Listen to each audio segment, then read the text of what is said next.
Aku yang memang sudah lapar, memantapkan niatku membeli sate meskipun sendirian. Kutatap pohon mangga di samping tempat sampah, tepat di mana orang bertubuh pendek itu menghilang, kata tanteku. Namun tetap saja, ia sudah tidak berada di sana. Kubulatkan tekadku bahwa tidak akan terjadi apapun denganku. Bahkan aku berharap bertemu dengan sosok yang sempat dilihat oleh tanteku. Kurasa tidak masalah jika ia tidak memiliki luka di wajah atau tubuh. Aku terus memikirkannya dan kembali mengingat kejadian yang pernah kualami di rumah nenek sejak kecil. Sepulang aku membeli sate, sejak dari jauh, ku tatap tajam rumah nenek dan sekitarnya. Tempat-tempat gelap yang memungkinkan ia untuk bersembunyi di sana. Sayangnya, aku tidak menemukan keberadaannya.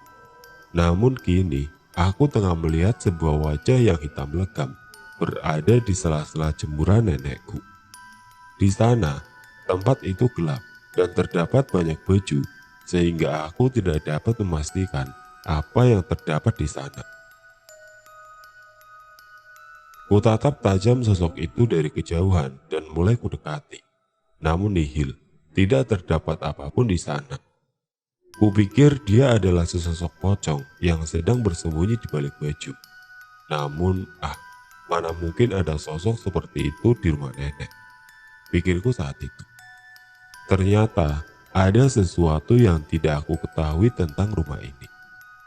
Sudah hampir 1 tahun belakangan, nenek hanya tinggal di rumah bersama omku yang belum menikah.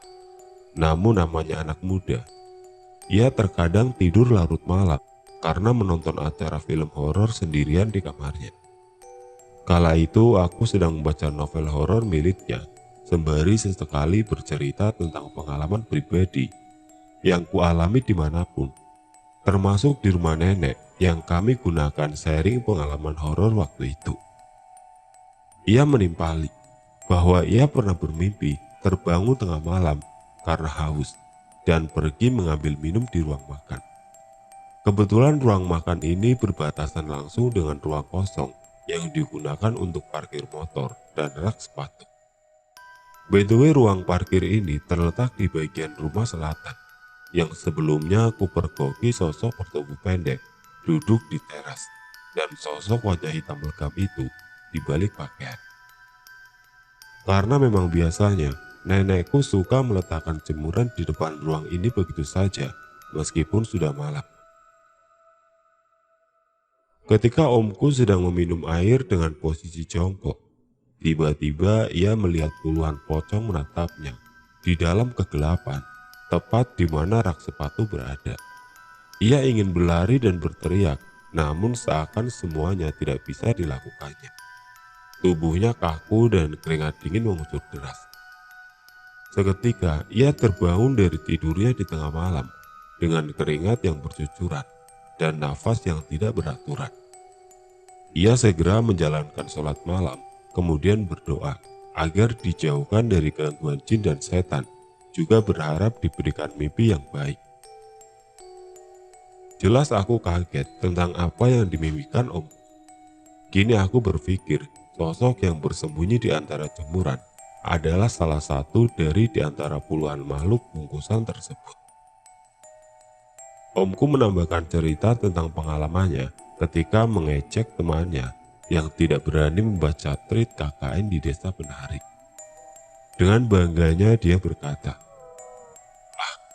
baca kok siang, ya nggak ada sensasinya. Baca itu malam, biar masuk ke dalam ceritanya. Malamnya ia benar-benar membaca treat itu di tengah malam dengan posisi di ruang kamar sendirian.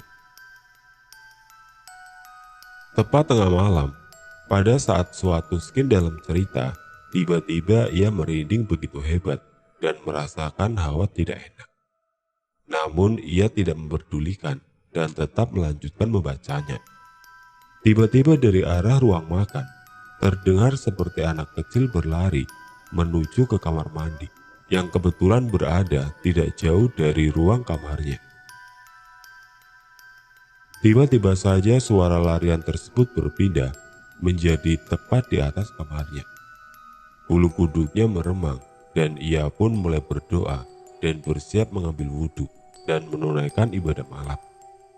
Keesokan harinya ketika ia bercerita kepada ibunya atau nenekku, omku malah kena omel. Omku malah kena omel nenek karena tengah malam bukannya tidur, malah baca cerita seperti itu. Nenekku juga berasumsi tentang suara yang berlari di atas kamar omku hanyalah tikus yang kebetulan lewat. Namun, namanya juga anak muda, ia tetap bersikukuh bahwa itu bukanlah seperti tikus, karena beratnya memang seperti anak-anak yang lebih dari 6 tahun. Secara logika dan perasaan, pergerakan suatu benda atau makhluk hidup pasti akan menimbulkan suara berbeda sesuai beratnya. Ia juga pernah mendengar ketukan pintu di tengah malam ketika tidur di kamar depan yang pernah aku tempati sebelumnya. Malam itu Om seorang diri di rumah karena nenek sedang menginap di rumah saudara. Om pun memutuskan untuk pulang larut sehingga sampai rumah bisa langsung tidur, pikirnya. Ketika ia merebahkan diri di tempat tidur, ia memang tidak merasakan apapun. Ia mulai terpejam sedikit demi sedikit, namun baru setengah terpejam, antara sadar dan tidak sadar. Omku mendengar ketukan pintu, namun lagi-lagi tanpa mengeluarkan sepatah kata pun dari si pengetuk. Ia pun bangun dan memastikan apakah benar ada seseorang yang hendak bertamu di tengah malam seperti ini. Ditunggunya ketukan selanjutnya, ia berusaha terjaga selama beberapa saat, namun hening. Tidak ada suara apapun, bahkan langkah kaki pun tidak terdengar. Mungkin salah dengar, pikirnya. Ia segera memejamkan mata dan kembali terlelap, namun ketukan itu kembali terdengar beberapa kali. Ia segera tersadar dan menajamkan pendengarannya. Apakah memang benar ada seseorang yang mengetuk pintu di tengah malam seperti ini? Namun, suara itu pun segera kembali menghilang. Omku pun mulai merinding dan mulai berdoa agar terhindar dari gangguan setan dan jin. Ia pun mengabaikan apa yang barusan dialami dan berharap pagi segera datang. Akhirnya ia pun berhasil tidur dengan cukup tanpa gangguan. Belakangan ku ketahui omku berkata bahwa yang dijadikan sebagai kamar omku dekat kamar mandi ini memang katanya dari dulu sudah dianggap angker. Pernah ada saudara nenek menginap di sana dan tidur di kamar belakang tersebut. Keesokan harinya, beliau bercerita bahwa semalam mendengar ringkikan kuda dan langkah kaki kuda. Padahal tetangga sekitar tidak ada yang memiliki kuda. Pernah dikatakan oleh nenek bahwa almarhum tetanggaku yang pernah kumimpikan sedang mencangkul di lahan yang tidak jauh dari rumah nenekku. Mungkin kurang lebih 10 meter ke selatan dari rumah nenekku. Katanya beliau menemukan sebuah tengkorak yang sudah lumayan lama. Untuk benar atau tidaknya rumor ini, saya tidak bisa membuktikan dan memberikan penjelasan karena di lahan tersebut telah dibangun rumah. Namun jika dilihat sekilas, memang terasa aneh di rumah ini.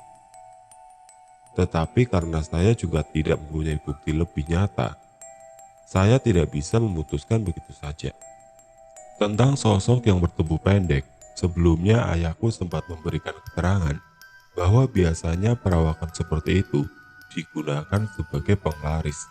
Namun benar tidaknya, kita tidak boleh menuduh sesuka hati.